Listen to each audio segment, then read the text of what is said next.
Okay, so we're not gonna go through the processes, we're just gonna name what the processes are. You're kind of doing a review of moving between standard, factored, put it on your standard, factored, and vertex form of quadratics. So this is three versions of the same function.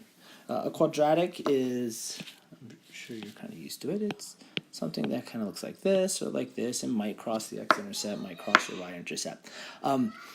So it's usually represented in a way, and then we don't always notice it from math textbooks, but we change it into a form depending on what part of the function or the equation is important to us.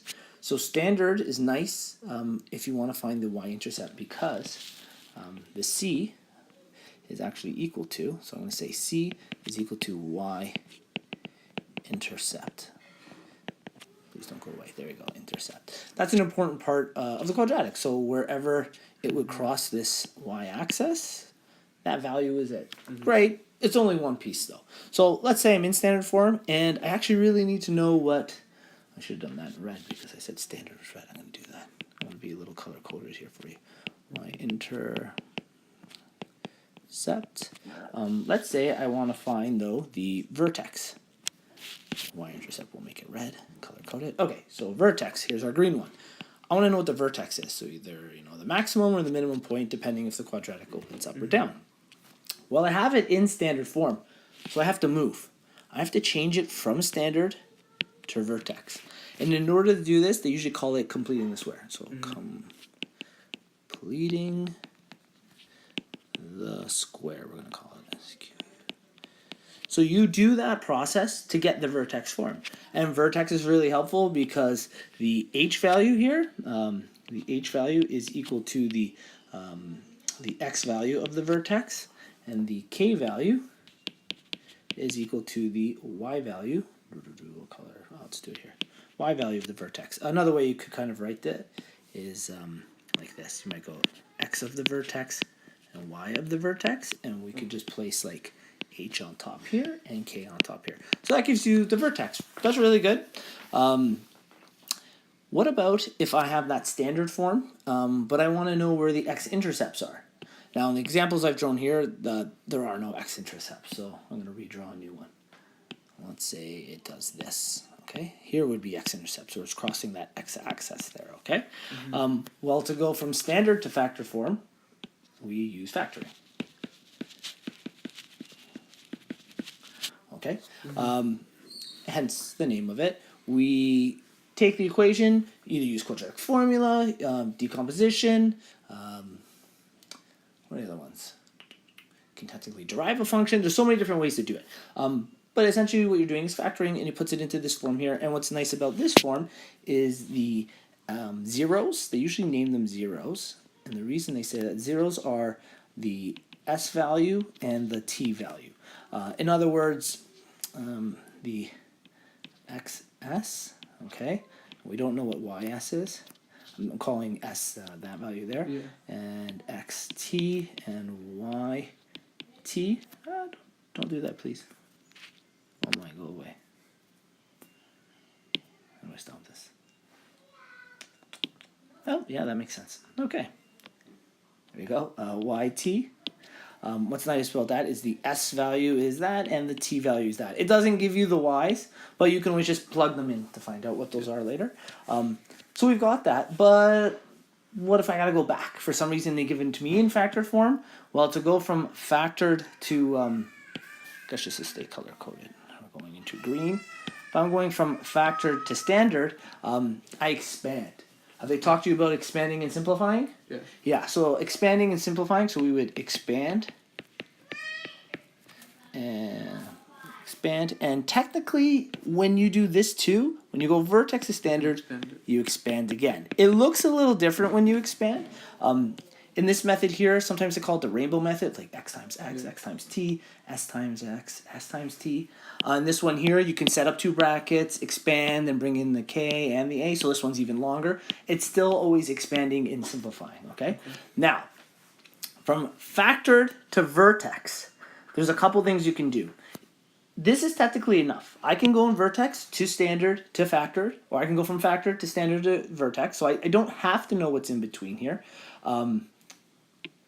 That thing is definitely still going. It's annoying me. Okay, stop. But to go from factored to vertex, it can be tricky. So one of the things we can do, I'm going to try to move this page. Hola. That's working. Okay. There we go. Move it up a little. To go from here, from factored to vertex, one of the things you might want to do is you actually find the equation of the axis. So I'm going to call it EOA. And to find the equation of the axis, you take the two x-intercepts, so let's call them s plus t, yeah, and divide them by 2. And that will give you the x value of the vertex. So that will give you this here. So technically, the equation of the axis gives you that value also, which is the h, so you can always plug it in the h. Right. And then you can always take that value in, that x, and plug it in. Because a, what's really neat about this is a is the exact same in all three equations. So as long as you have one of the a's, you don't have to go about solving. You just plug that value in for any of the other a's. And once you have only one variable, you plug your numbers in and you can find k that way. So you find the equation of the axis, plug that value into into h. Yes, that's right. Plug it into h, plug your a value in, and then any coordinate along the quadratic, which would be the x and y, and then you can solve for k. To go back the other way, I don't talk about it much.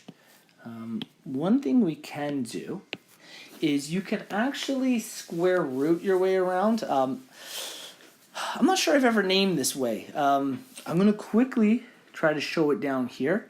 Let's say I have a very quick equation here. We have y is equal to, we'll say a is 1, x. In fact, actually, what was our Desmos? It was -5 and -3. Perfect. We're going to use that example for -5 squared and -3. What we can do to find this is we can actually isolate for x in this instance here. So we can bring 3 over, square root stuff. I'm gonna go through this all right now. Yeah, you know what? Let's actually stick to the focus. I'll come back to that one after. And okay, so this is essentially the idea between it. So there's lots of things you can do. On Desmos, I'm going to show you how you would actually got an equation here. So we got your equation. We had the vertex form: y equals 1, x minus 5 squared minus 3. And on here, that gave us the vertex. That was really helpful for that. The second equation here, I'm going to turn it on. So is it going to go over in green? Yep, there you go. There it is on green. That's their standard form, and that actually gives us, see how it says 22 is C?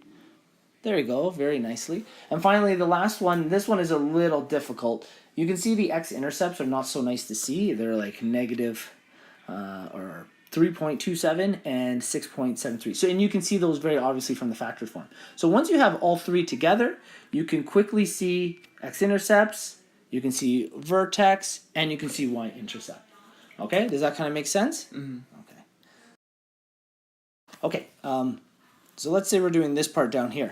To find x-intercepts, always remember that your x-intercepts are when y is equal to 0. So what we do here is we actually replace y with 0. So we say y is equal to 0, and now we're going to isolate for x. Okay. Ooh, my writing's getting very sloppy. So I'm going to bring -3 over. When it goes over, it becomes plus. 0 plus 3 is 3. So we get 3 is equal to 1x minus 5 squared. To get rid of this 1, we technically divide both sides by 1. It changes nothing. Y is equal to x minus 5 squared. Now here's the hard part. To move a square root over, we actually square root each side. So if we find a square root and we find a square root. Okay. These square roots, for lack of a better term, cancel each other out. So you're left with x minus 5 on this side. Here you're left with root 3, though. It's a difficult number. I could write a long decimal. But anytime you find square root of something, you actually have a plus and a minus of it. Hence the quadratic formula when you do x is equal to negative b plus minus. That plus minus is written in front, not 4ac over 2a. That plus minus is written there so that you remember that you're going to get two numbers. That's the only reason they write it. It technically is just plus square root of something. It's just trying to remind you, oh, don't forget you're going to have a negative and a positive value. So in this version, it kind of helps with this quadratic. Hi, honey. We get two things. Just like when we're factoring, we get two zeros. We get plus root 3 is equal to x minus 5, and negative root 3 is equal to x minus 5. It's a little beyond this course. This is considered a radical, and we would add, but essentially what you get is plus root 3 plus 5 equals x, which you can calculate to be some number with a calculator. I don't know a root 3 off the top of my head. And in this version, it would be whatever root 3 is with a negative value plus 5 is equal to x. And that's going to give you two values. I'm 99% confident that when you put this into a calculator, you're going to find, in our Desmos example, those values, 3.268 and 6.732, okay? I've never named that way. I'm not sure what they would call it, but it's tactically the way to go from vertex to factored. So you can go back and forth between any of these. It's just those really common ones are factoring, completing the square, and then expanding. They don't talk about going between factored and vertex. You can, you just don't have to, right? Control center.